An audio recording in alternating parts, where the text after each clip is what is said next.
Serge Poinel Trigano, je le vois à l'écran. Merci. Merci à vous, professeur, de bien vouloir participer. Vous nous avez proposé la nouvelle donne de la condition juive, une perspective stratégique. C'est avec plaisir que nous vous écoutons. Est-ce que vous m'entendez? Oui, Non, d'accord. Je vous remercie de m'avoir invité à cette réflexion en commun. J'ai cru comprendre qu'il n'y a pas d'échange entre les intervenants à un moment donné ou un autre. J'ai choisi de partir d'une analyse de la réalité, beaucoup plus que de présupposés philosophiques, religieux, etc.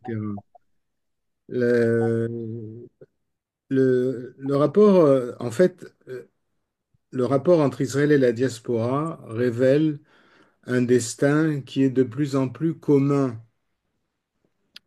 La crise antisémite l'explique, elle est mondiale, c'est-à-dire qu'on assiste à une globalisation de la haine des Juifs et les Juifs de France se voient accusés, comme les Israéliens, de génocide, par exemple, ou d'autres turpitudes de ce type-là.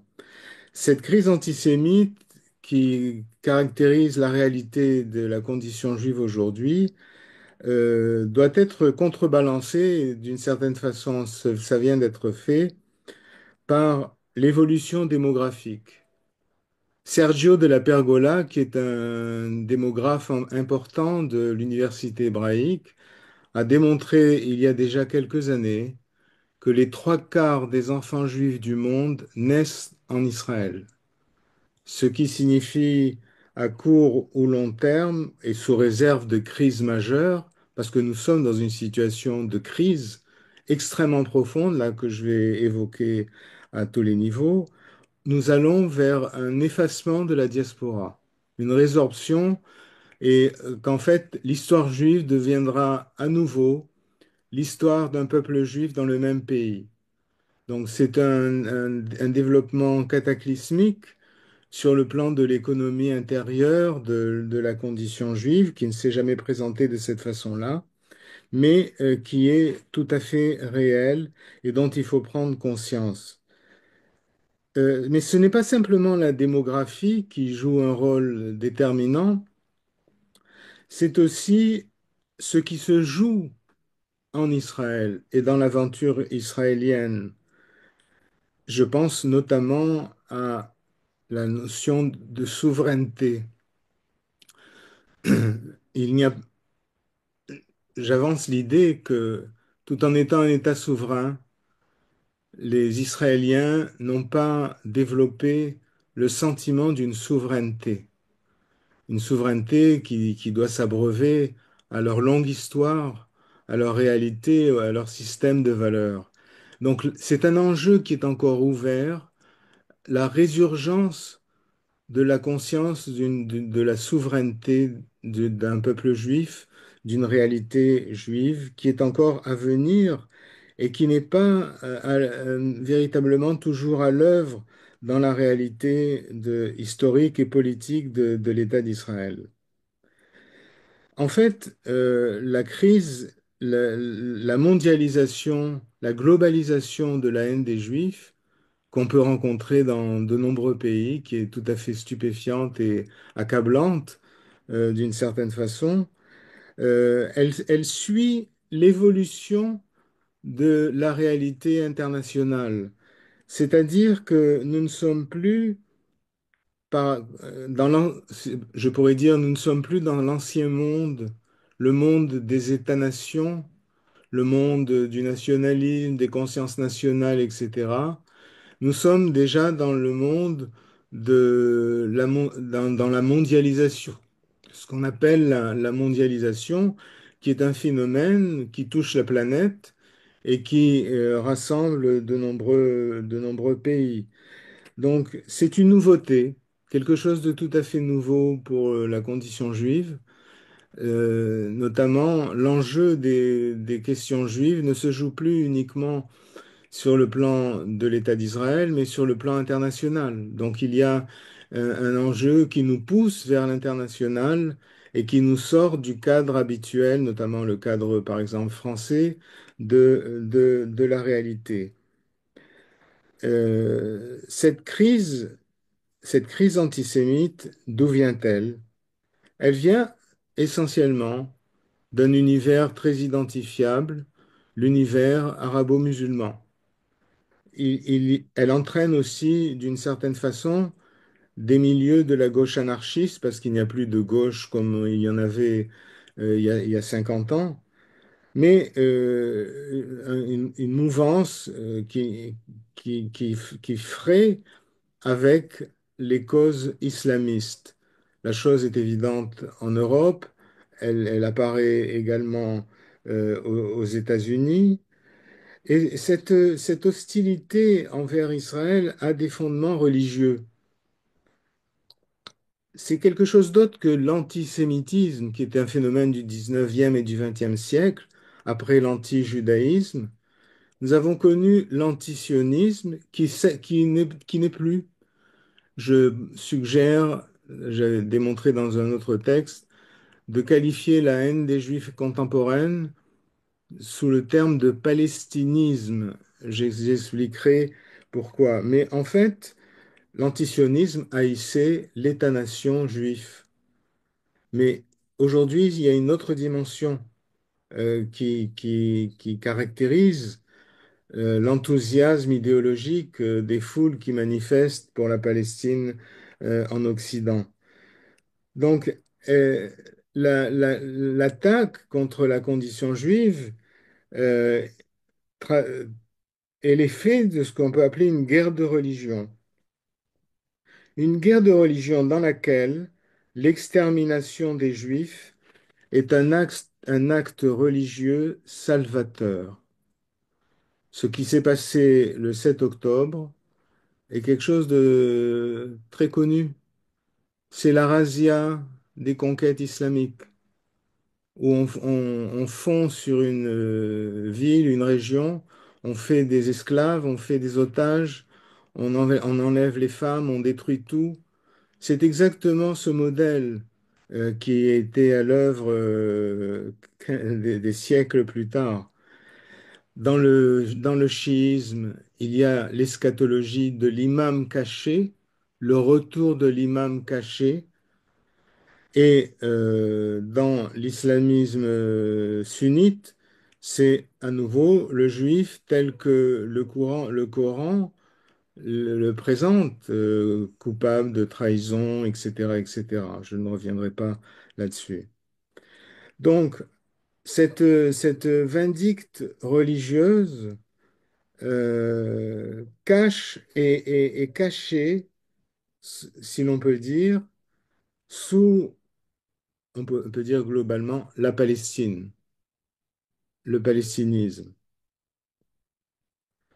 Ce qui nous oblige à penser que euh, la Palestine, en fait, dans cette structure de pensée, joue le rôle d'un facteur messianique. Il y a eu une messianisation de la Palestine qui s'est produite ces derniers temps. On peut citer par exemple le cas d'une responsable de l'extrême gauche parlementaire française pro-islam, Mathilde Panot. Quand on lui a demandé ce que ça signifiait le slogan du fleuve à la mer, elle s'est avérée incapable d'identifier la nature du fleuve en question. Et évidemment, on n'a aucune idée de la géographie, etc. Mais la Palestine est brandie, son drapeau est brandi de toutes parts. Cette femme politique, c'est Mathilde Panot. Et donc, il y a ici une conjonction stupéfiante entre d'un côté une guerre de religion et de l'autre, on pourrait dire, la gauche anarchiste à travers toutes sortes de créations comme le postmodernisme, le décolonialisme, etc., qui cristallisent ce mariage incroyable entre l'islamisme et l'anarchisme, si l'on peut dire. Aujourd'hui, le foyer de la haine des Juifs n'est plus l'extrême droite, c'est ce qu'on peut appeler l'extrême gauche. C'est un fait d'évidence qu'il faut enregistrer et qui représente un bouleversement considérable dans l'économie idéologique de ces dimensions. Et dans ce 7 octobre, ce qui s'est produit, c'est un phénomène accablant euh, de déshumanisation des Juifs. Un acte qui doit être, à nos yeux, impardonnable. On a réduit le Juif à néant. On l'a tué, on l'a trucidé, on l'a brûlé, on l'a coupé. Aujourd'hui, quelque chose d'incroyable vient d'être révélé. Il reste 350 sacs de restes humains non identifiés que le rabbinat n'a pas encore enterrés, justement du fait de la difficulté de l'identification de ces restes humains. C'est-à-dire qu'en fait, le résultat d'un massacre gigantesque. Et le lendemain de ce massacre, l'autre stupéfaction, c'est la condamnation mondiale d'Israël au nom de la morale, au nom des enfants, au nom des femmes, etc. Et le lendemain, la convocation de Netanyahou et de Gallant devant la Cour pénale internationale. C'est le monde à l'envers. Moi, ça me fait penser à un paysage biblique. Abraham contemplant Sodome. Le juge de toute la terre peut-il permettre ça? Ça nous donne une idée de l'épaisseur de la réalité de ce qui est vécu justement à ce niveau-là. Et alors, à côté de ça, pourtant, une sorte de victoire de l'État d'Israël dans cette guerre qui lui est menée de toutes parts et qui fait, déjà, nous savions qu'Israël, dans le classement mondial, est la huitième puissance du monde, ce qui est considérable vu le très petit pays qu'il constitue. Mais dans ce conflit, bien que la guerre soit loin d'être finie, et ça c'est lourd à porter, c'est très lourd à porter car il n'y a plus de réserve de soldats qui sont convoqués sans cesse pour les réserves, etc. On vient d'allonger la durée du service militaire avec tout le problème du fait que les ultra-orthodoxes ne contribuent pas au service national. Bref, en tout cas, il y a ici un phénomène qui est aussi important, qui fait que Israël a triomphé de, on peut dire, pas de 7 fronts qui lui ont été ouverts sous l'impulsion de l'Iran, puisque l'Iran est toujours en jeu, mais Israël a fait face à une situation qui a changé la réalité qu'on présupposait. Donc, alors, cette, ce, cette ce paradoxe de l'État d'Israël doit être souligné euh, avec une autre dimension. La société israélienne est malade. Elle est profondément malade. Et je ne peux pas rentrer dans le détail, mais c'est presque le coup d'État permanent. D'une certaine façon, comme on disait de De Gaulle, Mitterrand disait de De Gaulle dans le temps. Et donc il y a un véritable problème, il y a une dissension sur le sens même de la vocation d'Israël, de ce que doit être Israël. On voit des représentants de l'ancienne élite qui sont plus aux affaires faire des appels à la guerre civile sur des prétextes invraisemblables, avec un modèle de la démocratie qui n'existe nulle part dans le monde.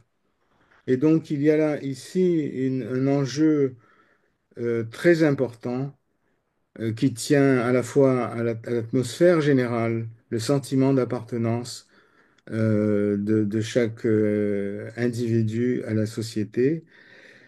J'apporterai un bémol dans ce débat, comme il a été dit à l'instant. Il y a quand même un phénomène que tout le monde remarque, le fait qu'une jeunesse inespérée témoigne d'un engagement extraordinaire, une solidarité extraordinaire dans l'existence et la défense d'Israël. Ça, je crois que c'est quelque chose de tout à fait nouveau, qui est très important parce que c'est le terreau d'un sentiment collectif à venir qui, j'espère, se développera au terme de cette guerre. Et, euh, et donc, il y a environ 800 victimes, des jeunes qui n'ont pas commencé leur vie, de jeunes pères, des jeunes devant se marier, qui allaient se marier, etc. Tous les soirs, on égrène à la télévision l'écho de ces drames familiaux. C'est quelque chose de très dur à supporter et puis le problème des otages qui est lancinant, qui est aussi manipulé souvent par des forces politiques contestataires, etc. Bref, il y a là, il y a plein d'enjeux qui sont ouverts auxquels il faut faire face. Je dirais un mot sur la diaspora et dans le cas de la France. Bon, j'avais écrit trois, quatre livres sur le judaïsme français au fil des ans, et le dernier, j'étais arrivé à la conclusion qu'il n'y avait pas d'avenir pour les Juifs de France, pour deux raisons. Des raisons structurelles. L'immigration crée un problème communautaire dans la société française qui était très républicaine. Et par proximité, la critique envers le communautarisme islamique s'étend à la critique envers le communautarisme juif, qui ne posait au lendemain de la Deuxième Guerre mondiale aucun problème.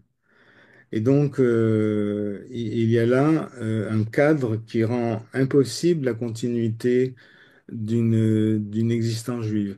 Et je dirais une existence juive que je mesure par le biais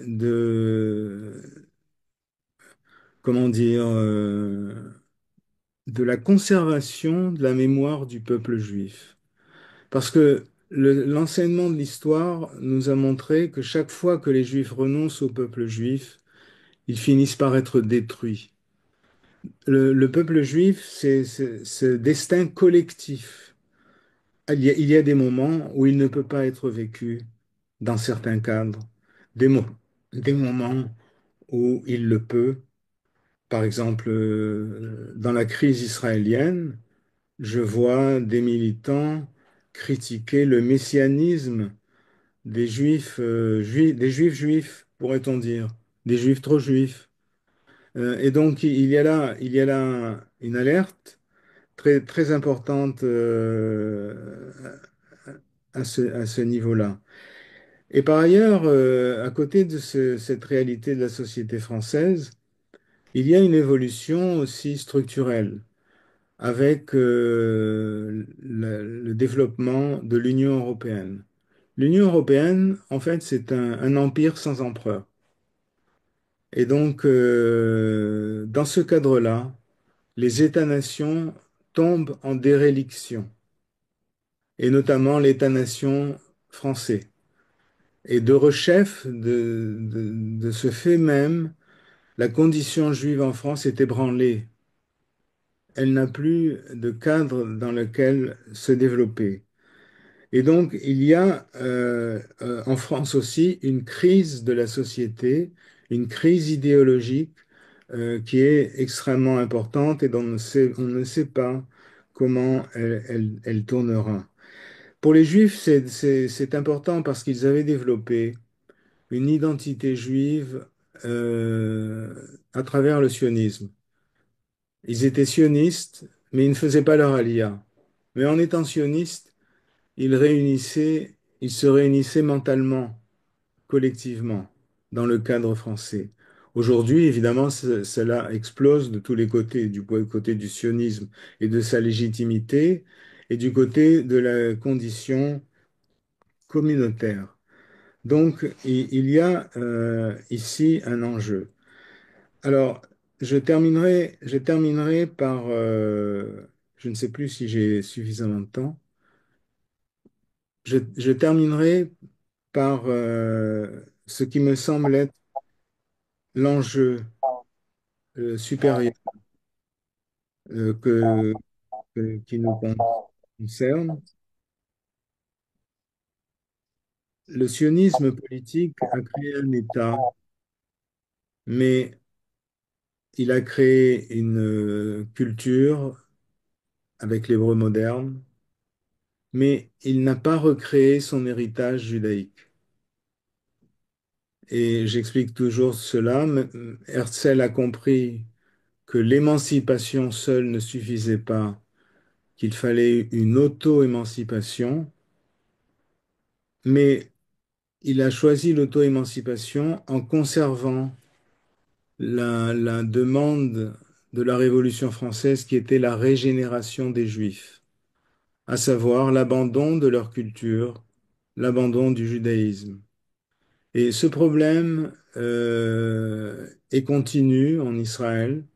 J'ai eu l'occasion de travailler sur les livres d'histoire juive des écoles israéliennes.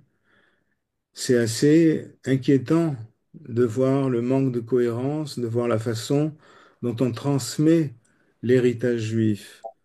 C'est-à-dire que s'ouvre pour nous une ère de créativité, une ère de travail sur le plan justement d'une restauration de la culture juive en Israël. Je dis juive dans un sens large, pas uniquement rabbinique, mais l'histoire juive est une histoire, qu'on le veuille ou pas. Et dans cette histoire, Dieu est présent, qu'on le veuille ou pas. C'est une réalité sociologique et historique qu'il faut réintégrer. Il y a aussi toute une tradition politique, la notion d'alliance. Le travail est considérable à réaliser. Et quelqu'un a évoqué tout à l'heure le kibbutz galouyot. Oui, mais le kibbutz galouyot n'est pas un entassement de population venant de toutes parts.